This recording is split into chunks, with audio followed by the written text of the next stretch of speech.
हैं और उन दोनों जमातों की खुसूसियत भी कुछ रही है। दो जमातें, एक जमात मुखलिसीन की और हमेशा उसके बिल मुकाबिल दूसरी जमात बनामे मुस्लिम मुनाफिकीन की। हजरात, मेरी इस इब्तिदाई लफ्जों से आप तंग न हो जाएं।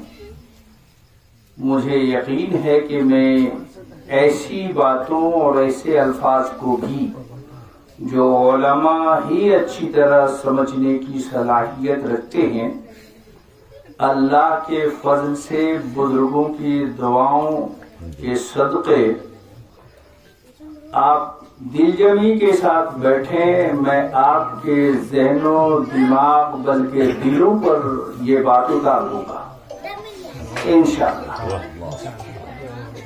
बहुत अच्छा। हजरात, एक मजलिस होगी ऐसी जैसे दारुल उलूम में, बड़े मदरसों में, यूनिवर्सिटियों में बड़े ऊंचे समझदारों की मजलिस या सेमिनार या कुछ मीटिंग होती है, कुछ कीमती लोग बुलाए जाते हैं, बड़ी कीमती मशवरों से मजलिस को नवाजा जाता है। आज की महफिल तकरीबन ऐसी ही है। जी। इसीलिए आप दूसरे अंदाज को न ढूंढे जिसको आप सुनते रहे, इस्तेमाल करते रहे, पसंद या नापसंद करते रहे। जो भी पहलू हो, मैं अर्ज करूंगा कि अगर मैं आपसे कुछ आपकी जरूरत की बात करूं तो जरूर आपको सुनना चाहिए, क्योंकि आपकी जरूरत की चीज मैं आपके सामने रख रहा हूं ये समझ के कि आपको इसकी सख्त जरूरत है। हजरात, तो मुसलमानों के दरमियान जमाने से दो तबके होते रहे हैं, दो जमात होती रही है। जब से मुसलमान हैं दुनिया में, आदम अलैहिस्सलाम से ले लो, गरचे बना मुस्लिम, वो इस्लाम मजहब हक सरकार के जमाने के बाद ज्यादा मशहूर हुआ, लेकिन मफहूमन ईमान का, इस्लाम का वही मफहूम, वही माना दूसरे नबियों के जमाने में भी लिया जाता था और उनको मुसलमान इस माना कर कहा जाता था, जैसे तफसीरों में उलमा ने पढ़ा। जी बेशक। तो दो जमातें हमेशा होती रही।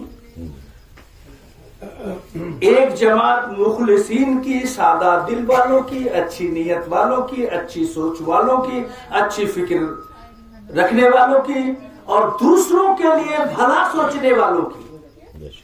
मुख्तसर ये कि दूसरों के हक में भला सोचने वालों की एक जमात मुसलमानों में रही, जिनको मुखलिसीन, सालेहीन की जमात, अच्छे लोगों की जमात कही जा सकती है। और ठीक उसके बेमुकाबिल उसी के करीब करीब, उनकी मजलिसों से करीब करीब एक दूसरी जमात बनामे मुस्लिम होती थी। तो मुखलिसीन की जमात को, नेक लोगों और की जमात को असल मुसलमान, शरीयती मुसलमान, हकीकत में मुसलमान कहा जाता। सिर्फ बनाम मुस्लिम नहीं, वो क्या है? इस्लामी मुसलमान।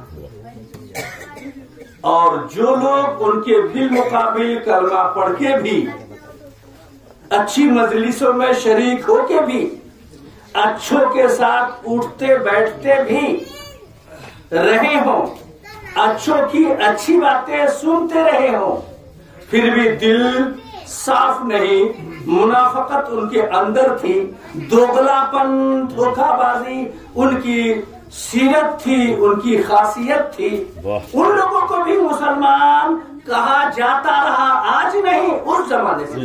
जी सही।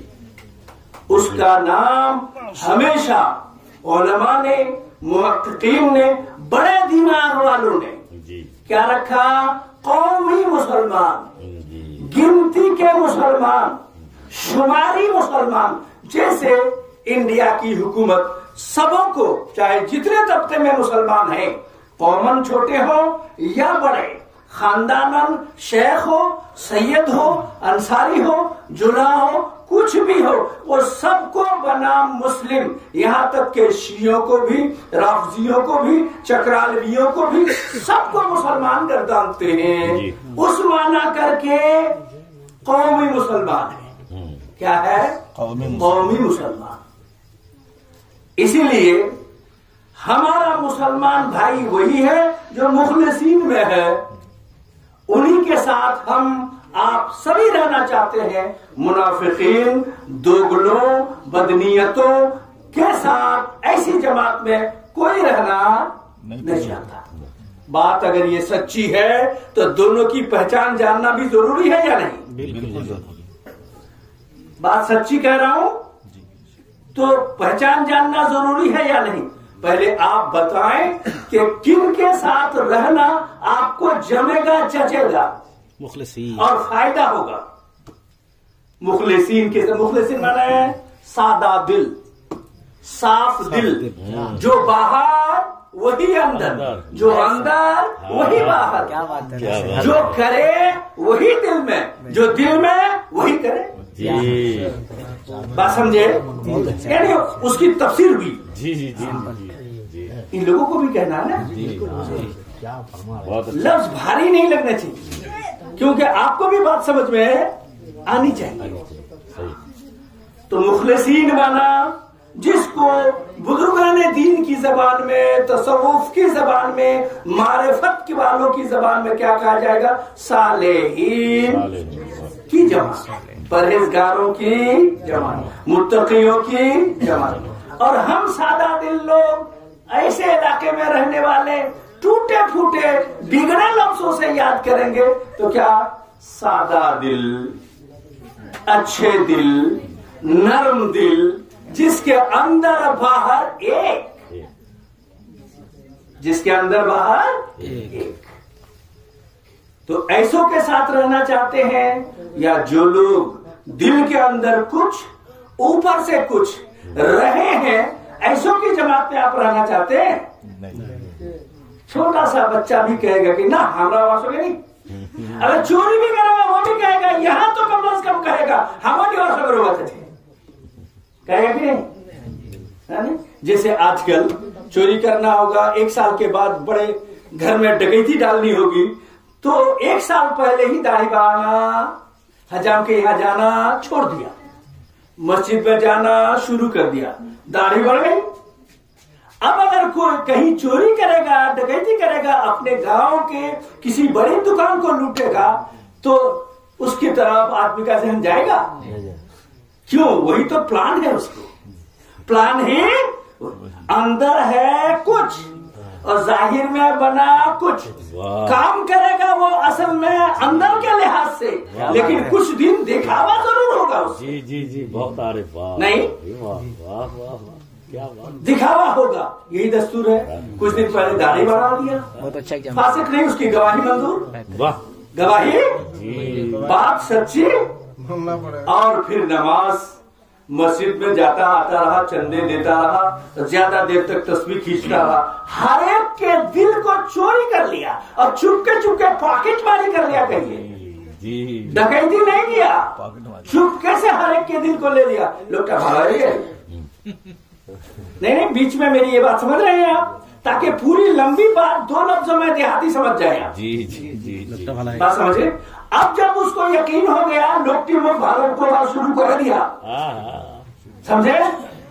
नमाज पढ़ के तैयार, जब देखा कि हर एक की जबान पर, बच्चे की, बूढ़े की, मर्द की, औरत की, चोरों की और मालिकों की, हर एक की जबान, लोग क्या भाला हो गए? समझ गए बात आई? बस उसके चौथे ही दिन उस घर में डकैती हो गई, जहां का प्लान था उसका।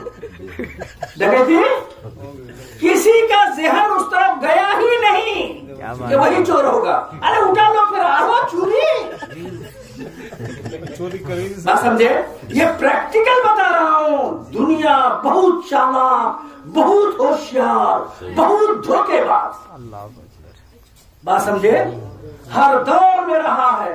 इस दौर में कोई कम नहीं, पहले दौरों से ज्यादा है चालाक। और चालाक तो आदमी को मोबाइल ने कई गुना कर दिया। क्या बात है, कई गुना चालाक कर दिया, कई गुना ईमानदार किया, ऐसा नहीं। ईमानदारी की बात भरी है। क्यों?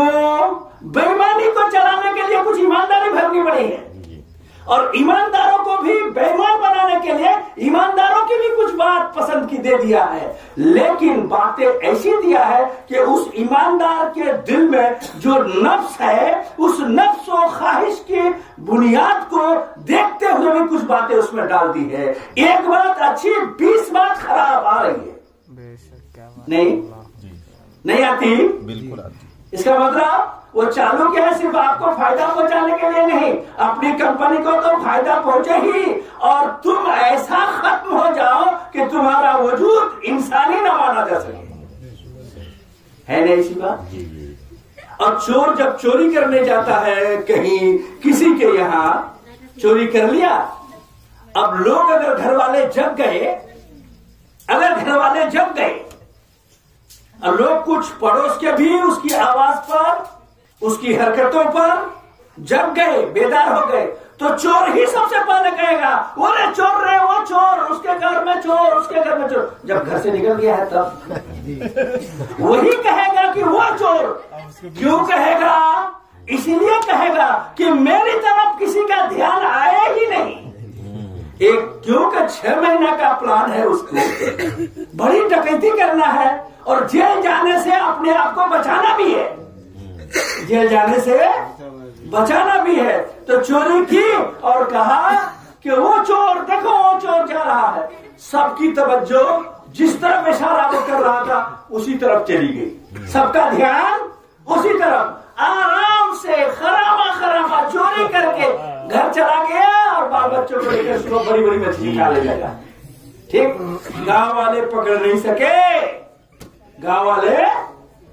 नहीं सके, लेकिन पुलिस का महकमा होता है, बहुत होशियार, चालाकों पर भी चालाक होता है वो, कैसे भी करके उसका पता लगा। यूं ही हाल इस दीनी दुनिया के सच्चे उलमा का हाल, कि सच्चे उलमा उस चोर को आराम से पहचान जाते हैं जी, उस मुनाफिक को आराम से पहचान जाते हैं, मगर पहचान बड़ा मुश्किल है। आम आदमी धोखा खा ही जाता है। आम आदमी धोखा न खाए, इसलिए थोड़ी देर आपके पास चाहता हूँ, धोखा न खाए, यही चाहता हूँ। चुनाव देखिए आप, अब तो ये बात अभी आपकी प्रैक्टिकली लग रही है ना। अब कुछ बात सुनाता हूँ आपको उस जमाने की, जब कुरान नाजिल हो रहा था। सबसे आखिरी नबी मोहम्मदुर रसूलुल्लाह, जिनके हम लोग सब उम्मती हैं, उम्मत का दम भरते हैं, और फिर उन्हीं का कलमा पढ़ के अपने आप को जन्नत का मुस्तहिक समझते हैं, और ये समझना हकबा जानी। उसी दौर की बात करते हैं। वो दोनों जमातें का क्या दस्तूर, मुखलिसीन का तो दस्तूर अंदर जो बाहर